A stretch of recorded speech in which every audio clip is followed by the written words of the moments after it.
What's going on? What's going on? Coach Aubrey here.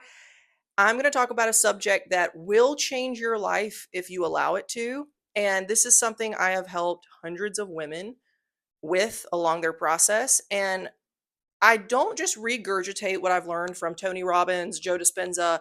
Sure, I do use a lot of those concepts, but these are practices I've used in my life that have completely changed everything. And I always say, I will never tell you to do something I'm not willing to do or I haven't done before.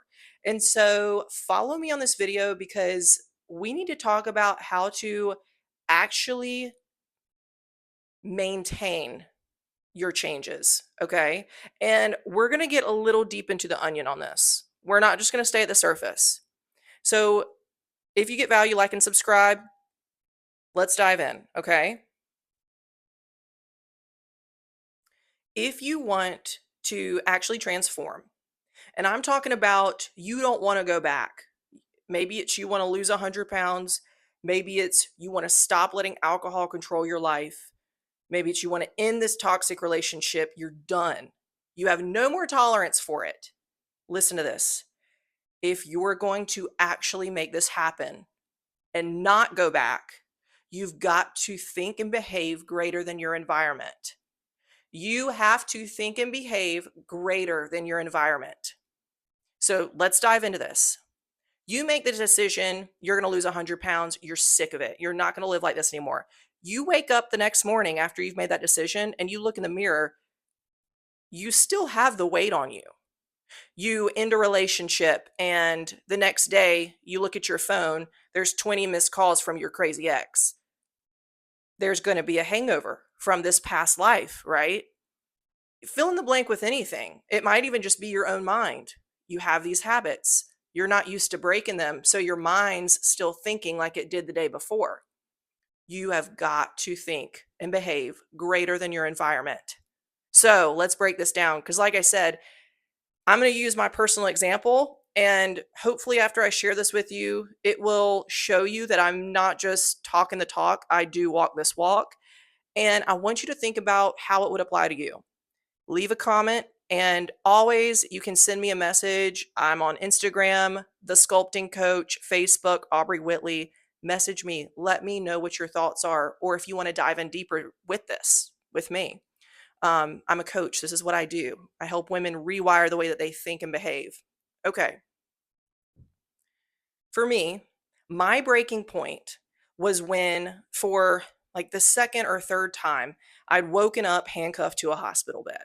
I had a severe substance use disorder and I was destroying my life. I didn't know how to cope with life. I had a lot of unresolved trauma, not even getting into all that right now, but I got to a point where I decided no more. I can't live like this anymore. Something in me broke. But when I woke up handcuffed to the hospital bed, there was a police sitting in the corner of the room. And it's not like when I made that decision, the police disappeared, right? I wish. It wasn't like I didn't get taken to jail that night. I had a hangover from that lifetime. I had to continue going to court. I had to serve some time in jail. Um, for a while, I had 10 years of prison looming over my head. I didn't know if I was going to go. So all this whirlwind was happening, and I had to think and behave greater than my environment to get to where I am today. So I promise you, I'm not preaching this at you. And I share my story because there are people that feel so hopeless who have family members who struggle with addiction or struggle themselves, and they think there's no success stories. And I want to be very clear and say I have not done this close to perfect. I have relapsed on my journey. I have had bumps in the road, but I've never gone back to the person I was before. So if I can do it, I know you can do it. All right. So there was a hangover from that lifetime. And I'm going to use the example of serving time in jail. Okay. So this was 2 years into my sobriety journey because when you go to court, a lot of times things get continued for a while. So it's not like you serve your punishment right after it happens. So I did a lot of work in 2 years. I was building my body. I'd gotten a lot physically stronger. I developed good habits. I was going to support groups. I was working on myself, working on recovery, and I had to go serve some time in jail on weekends. When I went there, y'all, it was like stepping into a time machine of my past life because all of a sudden I'm getting strip searched. I'm getting treated like a criminal, thrown into a cell, and surrounded with people who, sure, some might want to work on themselves, but most of them have accepted that jail's okay with them, unfortunately.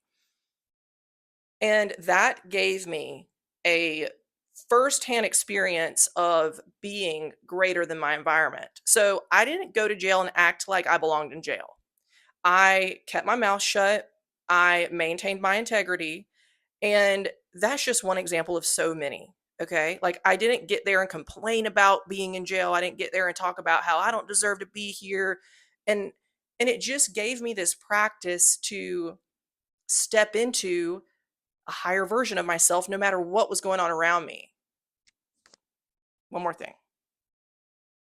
Just in case there's too much jail talk right now, I'm going to use a different example and then get into the solution of how to actually think and be greater than your environment.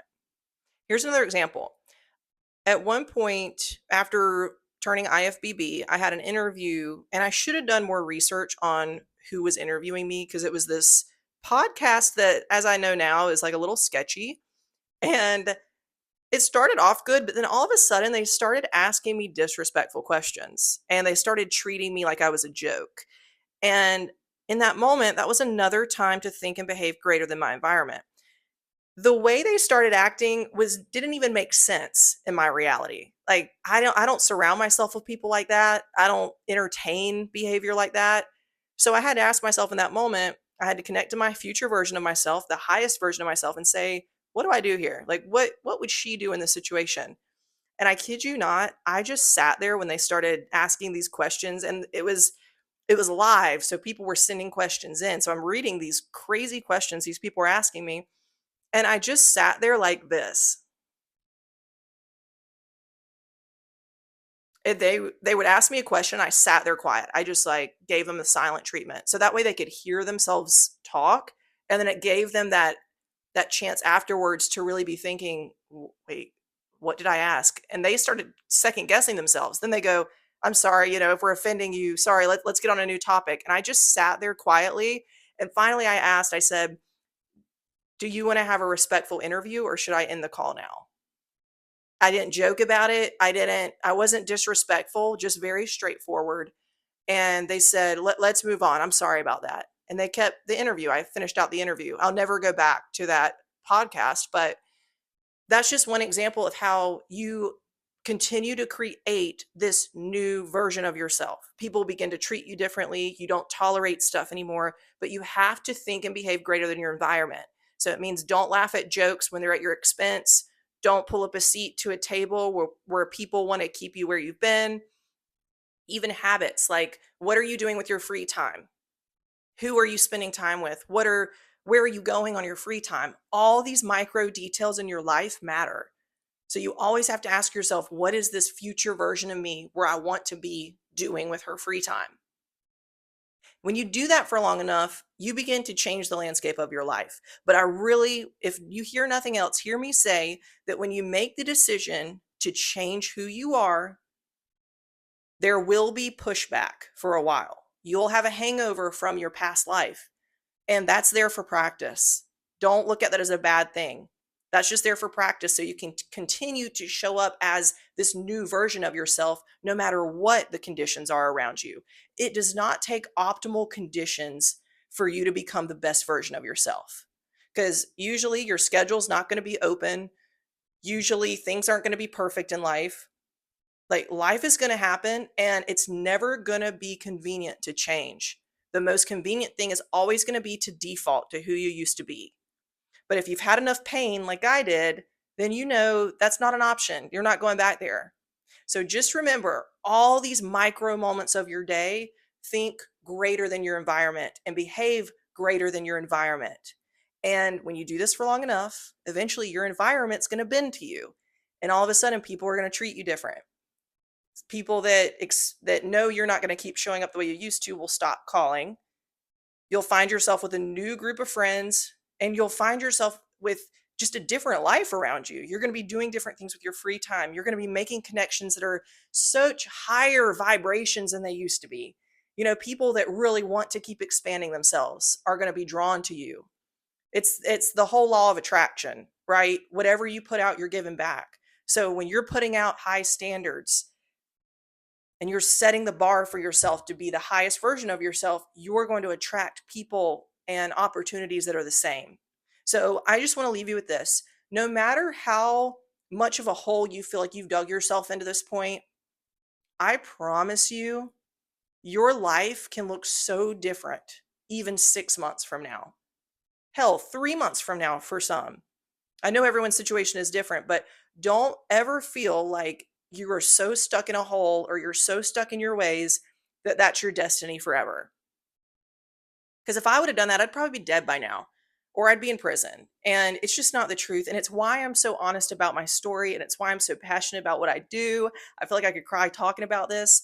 I have such an unwavering belief in you to change, in people to change. And it's ultimately up to you. I can't make you do it. I tell my clients this all the time, but I 100% believe that you have a far, just such a vast propensity to change that you haven't tapped into yet. So stop doubting yourself, think and be greater than your environment. And if you got some help from this today and you want to hear more from me, please like and subscribe. It helps my channel. I would like to grow it a bit. And follow me on Instagram, Facebook. I would love to invite you to my community. I've got a group on Facebook. The more involved we can be together, the better, because we're all better together. So let's keep growing, stay powerful. And until next time, I love you.